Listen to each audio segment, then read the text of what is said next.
लाल किले की प्राचीर से ध्वजारोहण करेंगे, तिरंगा फहराएँगे। 24,000 से ज़्यादा मेहमानों के इस कार्यक्रम में शरीक होने की, वहाँ पर पहुँचने की संभावना है, ऐसा एक नंबर सामने आया है। और कई वीवीआईपीज़ होंगे, फॉरेन डेलीगेट्स होंगे, इसके अलावा कैबिनेट के मंत्री होंगे, आर्मी ऑफिशियल्स और डिफेंस ऑफ पर्सनल्स होंगे। तो ऐसे में सुरक्षा को लेकर ख़ास इंतज़ाम किए गए हैं, चाक चौबंद व्यवस्था है।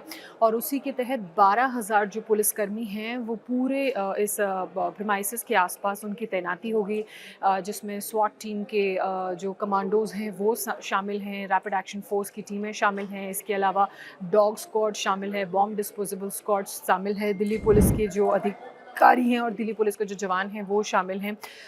देखिए, जैसा कि मैंने बताया, क्यूआरटी क्विक रिस्पॉन्स टीम वहाँ पर तैनात रहेगी, स्वाट कमांडोज़ तैनात रहेंगे।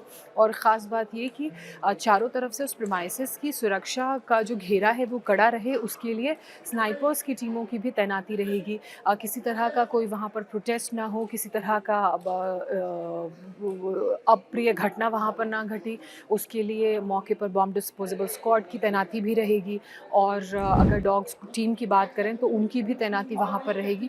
इसके अलावा जितने भी वाहन उस दिन या उससे पूर्व संध्या, 15 तारीख से पहले की संध्या 14 तारीख को वहाँ पर आएंगे, जाएंगे, वहाँ से गुजरेंगे, उन वाहनों की चेकिंग की जाएगी और मेक श्योर किया जाएगा कि जो भी संदिग्ध वाहन है उसको उस प्रीमाइसेस से अंदर ना जाने दिया जाए। इसके अलावा जो लुटियंस दिल्ली का इलाका है, वहाँ पर भी सुरक्षा के ख़ास इंतज़ाम किए गए हैं। जो अलग-अलग रूट्स हैं, उन रूट्स पर पुलिस के जवानों की तैनाती रहेगी, बैरिकेड्स लगाकर लुटियंस के इलाके में चेकिंग की जाएगी। और ये मेक श्योर किया जाएगा कि ट्रैफ़िक की लोगों को दिक्कत ना हो, ट्रैफ़िक डाइवर्जन अच्छे से हो। जो भी उस इलाके से सांसद, मंत्री होके गुज़रते हैं या जो आम लोग उस लुटियंस के इलाके का इस्तेमाल करते हैं, बैरिकेड ज़रूर लगेंगे। थोड़ा आपको जो गाड़ियों की गति है धीमी होती हुई ज़रूर दिखेगी, लेकिन एक ऑल्टरनेट रास्ता भी होगा कि लोगों को आवाजाही में किसी तरह की कोई दिक्कत ना हो। इसके अलावा लाल किले के आसपास जो पूरा पार्किंग का प्लान है, उसमें भी एक विशेष तरह का बदलाव किया गया है, क्योंकि 15 तारीख को सुबह-सुबह जब कार्यक्रम होगा तो अर्ली मॉर्निंग लोगों के यहाँ पहुँचने का सिलसिला होगा और बहुत सारी गाड़ियों में लोग आएँगे, तो उनको पार्क करने के लिए जो पार्किंग की व्यवस्था है उसको भी प्रायोरिटाइज़ किया गया है। उसमें जो तब्दीलियाँ की गई हैं उसकी भी जानकारी धीरे-धीरे सामने आएगी, लेकिन ये मेक श्योर किया जाएगा कि जो पार्किंग की व्यवस्था है वो सुचारू हो। पार्किंग से जिस जगह पर कार्यक्रम होना है, जहाँ पर लोग जाके बैठेंगे, वहाँ व्यवस्था में प्रॉब्लम ना हो। जो वीआईपी डेलीगेट्स हैं उनको किसी तरह की दिक्कत ना हो। इसके अलावा जो बच्चे वहाँ पर परफॉर्म करेंगे वो पहले से पहुँचें, उनकी बसेस वहाँ पर प्लेस्ड रहेंगी, उनको किसी तरह की दिक्कत ना हो। हालाँकि 15 तारीख को जो लोग वहाँ पर पहुँचेंगे उनका दिन सुबह बहुत जल्दी शुरू होगा, क्योंकि एक लिमिटेड टाइम से पहले पहुँचना होता है, उसके बाद एंट्री बंद कर दी जाती है। तो ऐसे में ये जो सारे इंतज़ाम हैं ये आपको देखने के लिए मिलेंगे। इसके अलावा जो अभी से तब्दीलियाँ की गई हैं, उन तब्दीलियों के तहत किसी भी तरह के ड्रोन को दिल्ली के इस क्षेत्र में, लुटियंस इलाके में और लाल किले के क्षेत्र में उड़ने की पाबंदी है, उड़ने की इजाज़त नहीं है, क्योंकि 15 अगस्त नज़दीक है, तो ऐसे में ये एहतियातन पहले ही कदम उठा लिया गया है। इसके अलावा लगातार उस पूरे एरिया की सघन जांच हो रही है। ये मेक श्योर किया जा रहा है कि कौन-कौन सी ऐसी लोकेशंस हैं जहाँ पर स्नाइपर टीम की तैनाती रहेगी। किसी भी तरह की अगर कोई कॉम्प्रोमाइज़िंग सिचुएशन होती है तो उसे कंट्रोल किया जा सके। इसके अलावा वो पूरा रेडियस को ट्रैक किया जा सके, जहाँ पर प्रधानमंत्री का मूवमेंट होगा, उस मंच पर चारों तरफ से नज़र रखी जाएगी जहाँ पर प्रधानमंत्री की मौजूदगी होगी।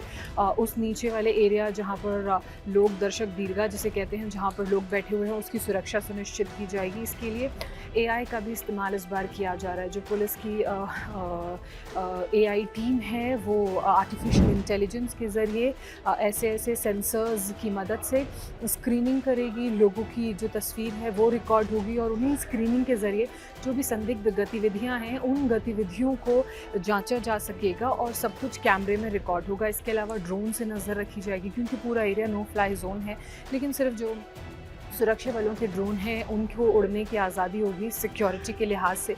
उससे पूरे प्रेमाइसेस पर नज़र रखी जाएगी। अलग अलग जगहों पर सीसीटीवी कैमरेज लगाए गए हैं, उन सीसीटीवी कैमरों से निगरानी की जाएगी और किसी भी तरह का कोई संदिग्ध मूवमेंट दिल्ली में या दिल्ली के आसपास या फिर लाल किले के प्रांगण के आसपास देखने को मिलता है तो उस पर भी नज़र रखी जाएगी।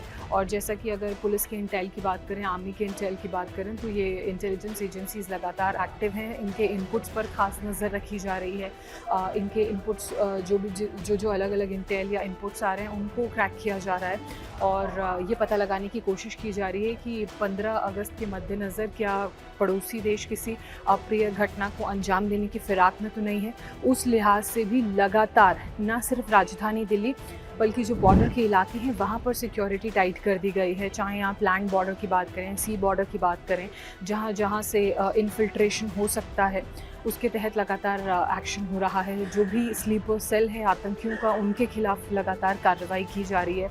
अलग अलग आतंकी संगठनों से जुड़ी जो जांचें हैं उनके कम्युनिकेशन को लेकर वो लगातार की जा रही है। तो ये सब कुछ इसलिए हो रहा है ताकि 15 अगस्त से पहले देश का माहौल ख़राब करने की जो साजिश हमेशा पड़ोसी देश रचता है, अगर इस तरह की कोई साजिश रचने की वो फिराक में है तो उससे पहले से ही निस्ते नाबूद किया जाए उनके मंसूबों को और उनकी साजिशों से पर्दा उठाया जाए।